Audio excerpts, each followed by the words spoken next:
Pernah kebayang nggak sih, apa yang sebenarnya menopang internet yang kita pakai tiap hari?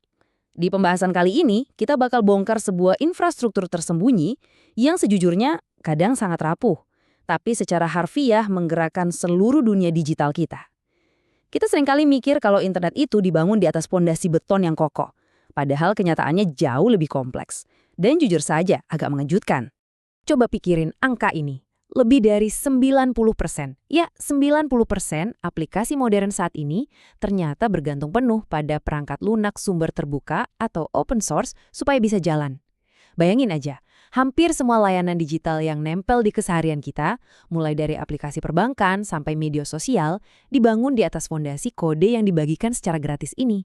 Nah, karena hidup kita udah sangat bergantung pada tumpukan kode bersama ini, muncul satu pertanyaan besar. Siapa sih yang sebenarnya merawat fondasi ini? Siapa orang-orang di belakang layar yang secara harfiah memastikan internet kita nggak tiba-tiba mati total saat ada bug atau celah keamanan yang muncul? Di bedah materi kita kali ini, alurnya seperti ini. Kita akan mulai dari ilusi open source, lalu masuk ke anatomi neraka dependensi, mengupas biaya manusia yang tersembunyi, melihat ancaman sabotase rantai pasokan, dan pastinya gimana cara kita mengamankan sistem ini ke depannya. Oke, kita masuk ke bagian pertama, ilusi open source. Mari kita lihat seberapa besar skala garis dasar internet yang selama ini tak terlihat oleh kita. Biar saya kasih gambaran skalanya. Rata-rata aplikasi web modern itu punya lebih dari 1.200 dependensi. Ini kalau kita hitung yang namanya paket transitif ya. Simpelnya, itu adalah dependensi dari dependensi Anda. Jadi waktu seorang developer masukin satu baris library ke aplikasi mereka, sebenarnya mereka lagi narik ratusan rantai kode lain dari internet yang mungkin nggak pernah mereka lihat atau audit secara langsung. Serem juga kan? Lanjut ke bagian 2, anatomi neraka dependensi.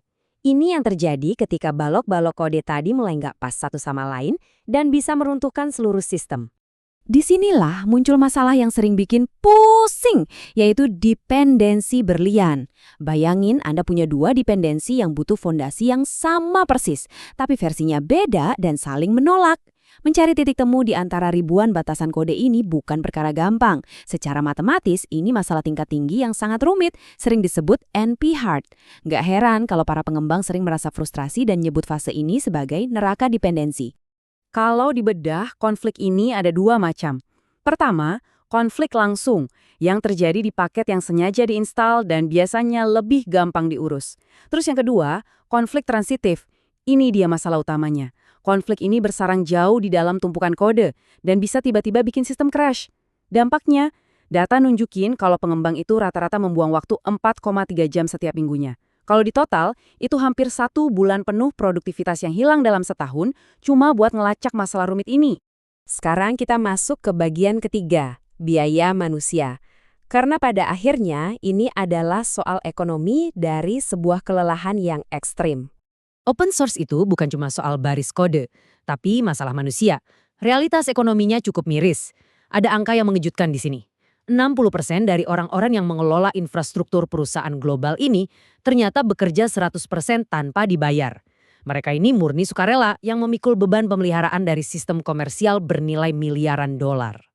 Kondisinya makin parah karena banyak perusahaan pengguna yang bersikap menuntut memperlakukan sukarelawan ini seolah-olah mereka vendor berbayar.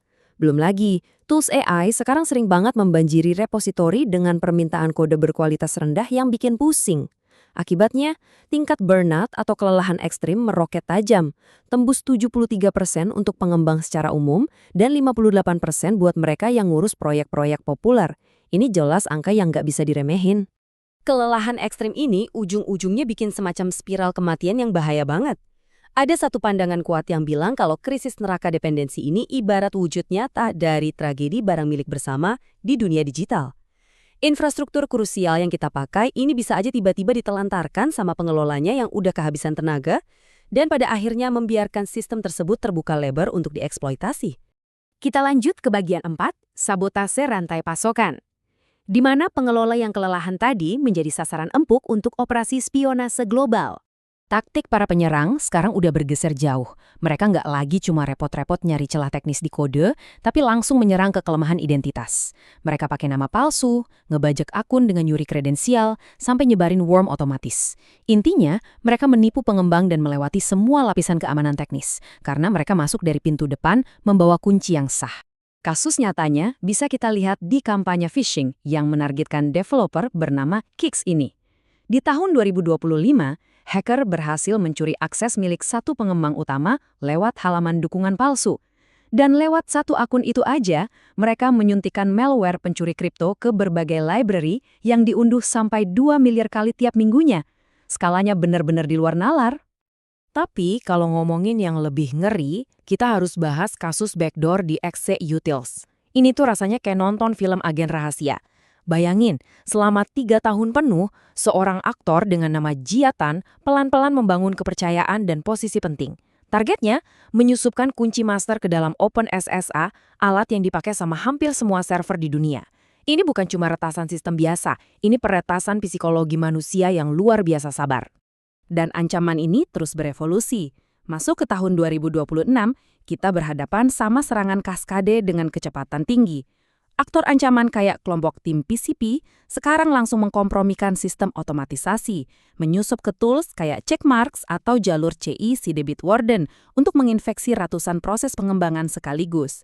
Bahkan, kita melihat kemunculan worm Shai-Hulud yang meracuni sistem dan menyebar otomatis secara mandiri.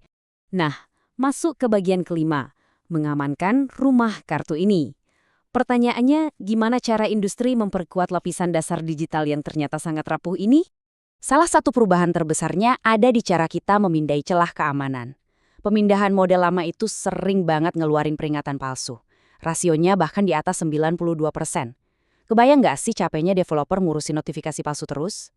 Makanya, industri sekarang mulai beralih ke analisis keterjangkauan. Jadi, sistem cuma bakal ngasih tahu kalau kode yang rentan itu benar-benar dieksekusi di dalam aplikasi. Pendekatan ini terbukti berhasil memangkas sekitar 60% alarm palsu. Terus, buat menangkis ancaman penyusupan pas lagi bikin aplikasi, kayak kasus Exec Utils tadi, banyak organisasi sekarang mengadopsi apa yang disebut kerangka kerja SLLC. Singkatnya, ini memberi langkah-langkah bertahap buat ngejamin secara pasti kalau perangkat lunak final yang dirilis itu 100% sama persis dengan kode sumber yang udah direview secara resmi. Nggak ada tuh cerita kode siluman yang diselundupin di tengah jalan. Nggak cuma itu, perusahaan juga harus berhenti menilai keamanan cuma dari seberapa banyak jumlah bintang di GitHub. Sekarang, mereka udah mulai pakai data analitik dari OpenSSF atau LFX Insights buat mengevaluasi kesehatan sejati dari sebuah proyek. Jadi yang diukur itu hal-hal kayak keragaman dari kontributornya atau seberapa besar risiko proyek itu bakal ditelantarkan. Tujuannya simple, memastikan infrastruktur mereka nggak cuma bergantung sama satu orang yang lagi kelelahan setengah mati. Satu lagi yang gak kalah penting ada ranjau dari perspektif hukum seputar lisensi. Makanya, sangat krusial buat organisasi pakai tools otomatis untuk melacak kepatuhan lisensi perangkat lunak.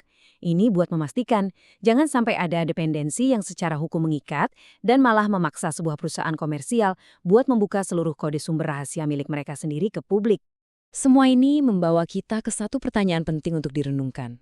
Apakah fondasi digital Anda beneran dibangun di atas batu yang kokoh atau cuma tumpukan kode pinjaman yang rawan runtuh?